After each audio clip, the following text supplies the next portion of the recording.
Vamos que vamos, meus caros, sem perder tempo, hein? Porque tivemos rodadas quentíssimas, tanto da Bundesliga quanto do Campeonato Português, 30ª rodada para lá, 30ª rodada para cá, e eu assisti de lupa as equipes que estão brigando na parte de cima da tabela, porque só faltam 4 rodadas para a gente conhecer os campeões das competições, também as equipes que vão participar das competições europeias e também os times rebaixados. Então resolvi gravar esse vídeo aqui para trazer os principais destaques, jogadores que foram muito bem, tem brasileiro no meio disso daí, e também especialmente projetar o que vai ser os dois campeonatos a partir de agora e, óbvio, olhar para os jogos, né? Contar para vocês aqui, trocar uma ideia de como foram, qual a minha visão das partidas de Borussia Dortmund, Braga, Benfica, Porto e também do Bayern de Munique, né? Mas vamos dividir as coisas. Vamos falar primeiro da Bundesliga e depois do Tugão. Deixa eu pedir para vocês já, quem me conhece de longa data, já deixar o like aí, porque ajuda bastante o repórter que vos fala. Também, quem caiu de paraquedas, se inscreve no canal. Vamos ver se a gente bomba o canal. Estamos na reta final desta temporada e eu irei também participar da semifinal da Liga dos Campeões. Vou cobrir Milan e Inter de Milão, o primeiro jogo, não na próxima semana, na outra semana. Então, se inscreva no canal para a gente sempre ter essa conectividade legal. E eu quero os comentários de vocês aqui embaixo. Quem vai ser campeão alemão? Quem vai ser campeão português? Deixem aí os comentários sobre as duas competições. Vamos começar com a Bundesliga, como prometido. Borussia Dortmund, o líder da competição, ou até então o líder da competição, até aquele momento, né, até o início dessa rodada era o líder da competição, acabou empatando com o Bochum fora de casa por 1-1 e perdeu a liderança para o Bayern de Munique. O técnico Terzic entrou com praticamente o mesmo time que venceu o Eintracht Frankfurt bem na outra rodada, goleando a equipe no Signal Iduna Park.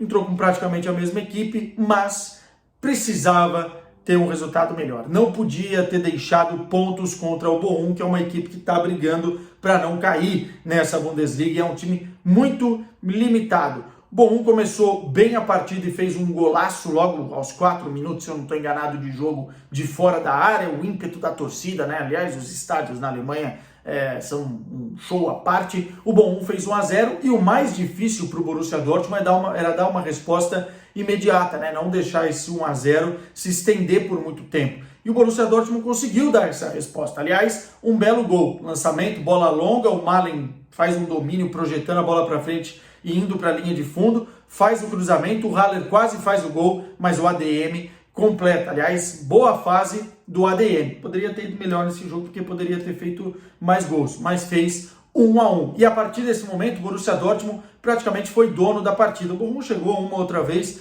mas o Borussia Dortmund foi dono do jogo e teve várias chances. E parou no goleirão do Bochum. Um time que quer ser campeão alemão não pode ser tão ineficaz assim, criando várias oportunidades e perdendo nesse momento tão decisivo. Eu entendo que a pressão está muito do lado do Borussia Dortmund, porque é uma molecada, tem jogadores experientes, mas basicamente é uma molecada que tem que quebrar, que quer quebrar a hegemonia de um time que vem vencendo há 10 anos a competição. Então há uma pressão muito grande e o Borussia Dortmund, se quiser ser campeão, vai ter que atropelar, vai ter que passar por cima dessa pressão. Mas o time não foi mal. Como eu disse, criou várias oportunidades, o ADM perdeu vários gols, o Bellingham perdeu gol, o Haller perdeu gol, o time como um todo perdeu muitas oportunidades, mérito também do goleirão do Bochum. Mas tem um lance, eu não costumo falar de arbitragem aqui, mas tem um lance que eu preciso citar, até porque a DFB, né, a Federação da Alemanha,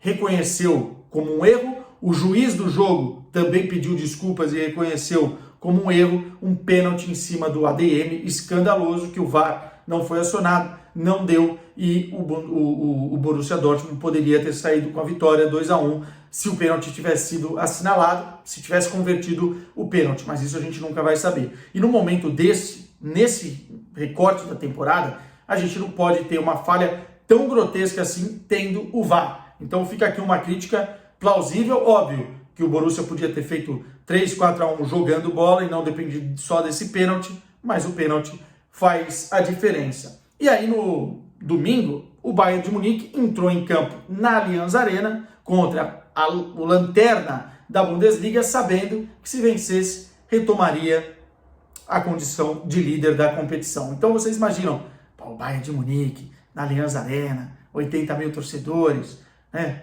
Vai atropelar, 10 vezes campeão consecutivo.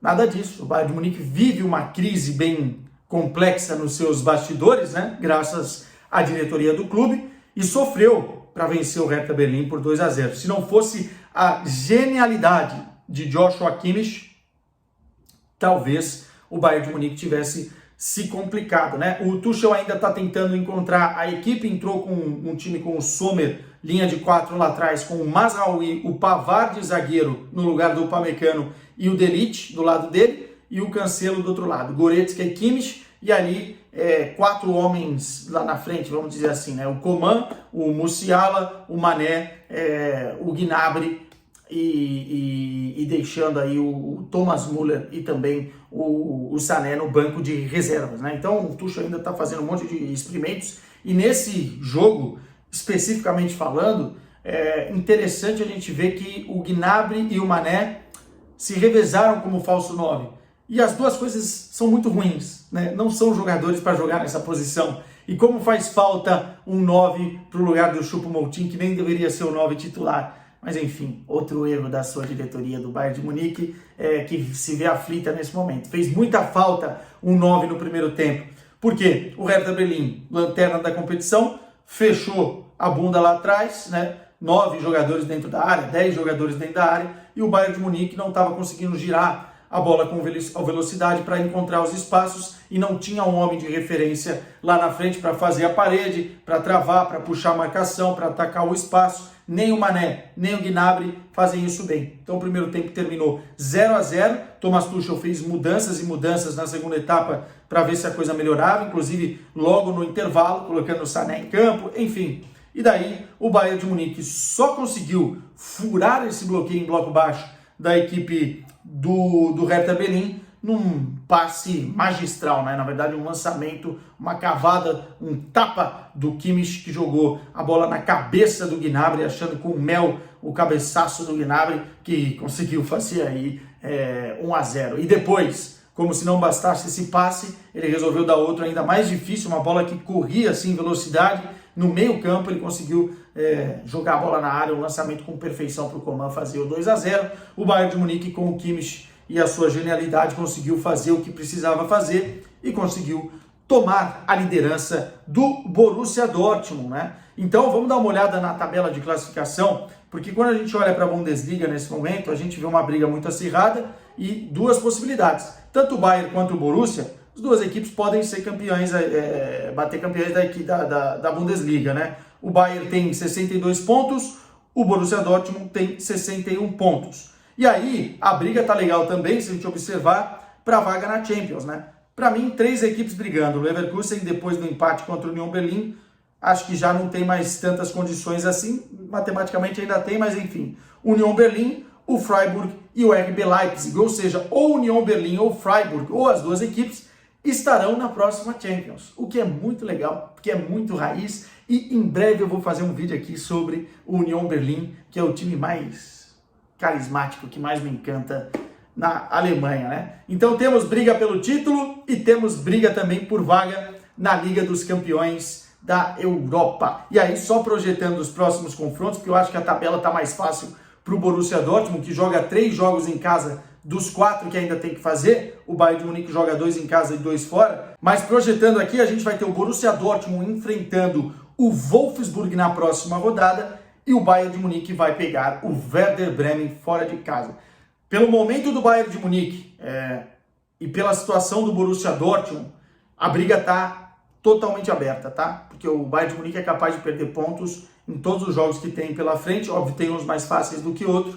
E o Borussia Dortmund também, por conta desse nervosismo, desse ímpeto de tentar vencer, também é capaz. Nesse momento, o Bayern de Munique um passinho à frente. Falando então agora de campeonato português, no sábado eu acompanhei 2 partidas, começando pelo Braga, tá? Porque o Braga em um determinado momento conseguiu ficar mais próximo do Benfica na tabela de classificação com jogos a mais, porque venceu o Portimonense muito bem no Estádio da Pedreira por 4-1, e a torcida do Braga se empolgou, né? O time tá muito bem nessa temporada e os caras pedindo que queriam o Braga campeão, pedindo para o Braga dar esse forcing final e tem a possibilidade ainda de vencer o campeonato, mas a verdade é que o Braga briga aí cabeça a cabeça para, quem sabe, estar diretamente na fase de grupos da Liga dos Campeões. O trabalho do Arthur Jorge é muito bom, mas o trabalho do Braga como um todo nos últimos anos, de estrutura, do investimento em formação, em jovens jogadores, é muito bom. E o time é bem competitivo nessa temporada. Você tem o Matheus no gol, que é um goleiro brasileiro muito bom, né? Para quem não acompanha o Braga, você tem a dupla Ricardo Horta, André Horta, o Yuri Medeiros, enfim, o Abel Ruiz. Um bom jogador, o Pise no banco de reservas, bons jogadores, um bom plantel, um time encaixado aí pelo Arthur Jorge e por isso que está brigando na parte de cima da tabela. Mas se vocês acham que isso é esporádico, os próximos anos vão dizer. Mas na minha opinião, acho que o Braga vai sempre começar a galgar, inclusive brigar pelo título, porque está sendo muito bem feito um trabalho extra-campo. E aí, pensando no Braga, enfiando 4-1, o Benfica entrou ainda mais pressionado contra o Gil Vicente, porque tinha uma gordura de 10 pontos, como todo mundo sabia, e agora ficou com 4 pontos dessa gordura. E não pode perder mais essa gordura, porque tem confrontos dificílimos. Pega o Braga, justamente no Estádio da Luz, na próxima rodada, e ainda enfrenta o Sporting nessas 4 rodadas que faltam. Portanto, o Benfica não poderia perder essa gordura. Entrou em campo contra o Gil Vicente, né? O técnico Roger Schmidt apostando novamente no David Neres como titular, no João Neves no meio-campo. Aliás, o João Neves é um dos grandes destaques dessa rodada do Campeonato Português para mim. Um jogador que não erra passe, um jogador que vem buscar a bola, que consegue armar, que não tem medo de dar um passe longo, que não tem falta de físico para encarar o Campeonato Português, mesmo sendo tão jovem. Um motorzinho nesse meio-campo do Benfica, uma grata surpresa e que certamente vai ser aí levada para as próximas temporadas. E o Benfica, uma fábrica de fazer bons jogadores. Mas a verdade é que no primeiro tempo o Benfica, nervoso, não conseguiu concluir as jogadas que criou, inclusive teve chance para isso. O David Neres perdeu, não sei se foi no primeiro ou no segundo tempo, um gol na cara do goleiro. O Gil Vicente é um time que, em casa, em Barcelos, é um time cascudo, né? Que dificulta a vida dos seus adversários, mas a verdade é que o Benfica sentiu um pouco o peso de precisar vencer e não é a melhor fase, o melhor momento do Benfica nessa temporada.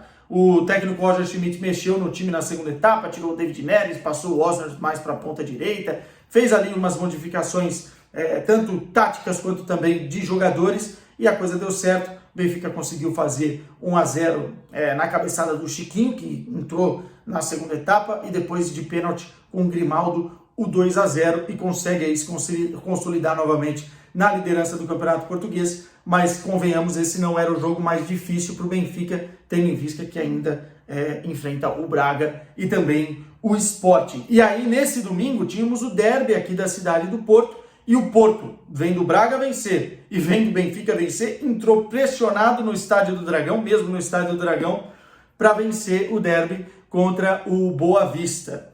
E na teoria, seria um jogo até mais tranquilo para o Porto, jogando em casa, enfim, com jogadores à disposição, o Evanilson junto com o Taremi no ataque, um time bem montado ali pelo técnico Sérgio Conceição, só que não foi assim, cara. Jogo bem complicado, bem azedo, o Boa Vista entrou com muita fome, muita vontade, só que tem uma questão: o Porto, nesse momento da temporada, não joga o seu melhor futebol, não joga bem, só que é um time extremamente competitivo e sabe o que tem que fazer dentro de campo, sabe catimbar a hora que tem que catimbar, sabe fazer a falta a hora que tem que fazer a falta, sabe brigar por cada bola, é um time que tem fome, e isso tem cara de Sérgio Conceição, tem cara de Porto. E até por isso, o time conseguiu arrancar uma vitória de 1-0, tendo um homem a menos. O primeiro tempo, o Porto criou algumas oportunidades, mas não teve assim um grande volume de oportunidades, e a partida enroscou para o 0-0. E no segundo tempo, o Sérgio Conceição já faz ali 3 mudanças logo no intervalo, porque não estava gostando nada do primeiro tempo, e muda tudo, né? Especialmente passando o PP, que estava de ponta esquerda, para a lateral direito, colocando o Galeno em campo,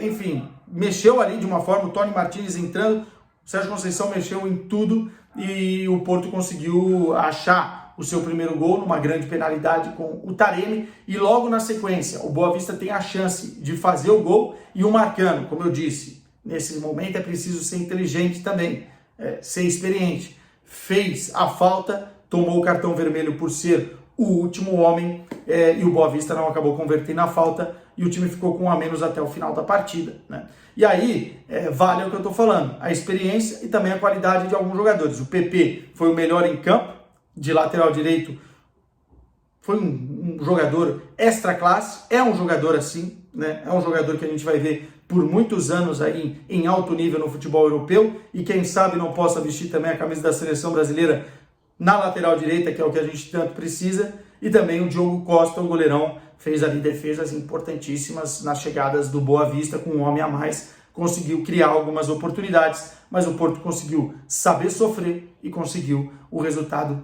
de 1-0. Vamos olhar para a tabela do Campeonato Português, só para a gente concluir. Benfica, então, com 77 pontos, o Porto com 73 pontos, o Braga com 71 pontos. Os dois primeiros colocados vão diretamente para a Liga dos Campeões, fase de grupos.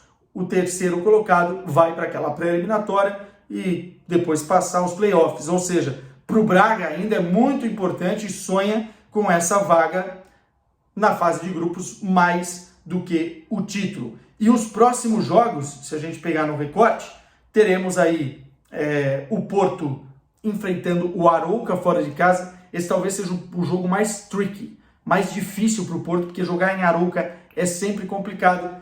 E teremos um Benfica e Braga no Estádio da Luz, que é o jogo que eu estou ansioso para ver nesse Tugão. Meus caros, deixem os comentários. Quem vai vencer a Bundesliga? Quem vai vencer o Campeonato Português? Abemos briga fervorosa nas duas competições. E isso é muito bom para quem acompanha. Tchau!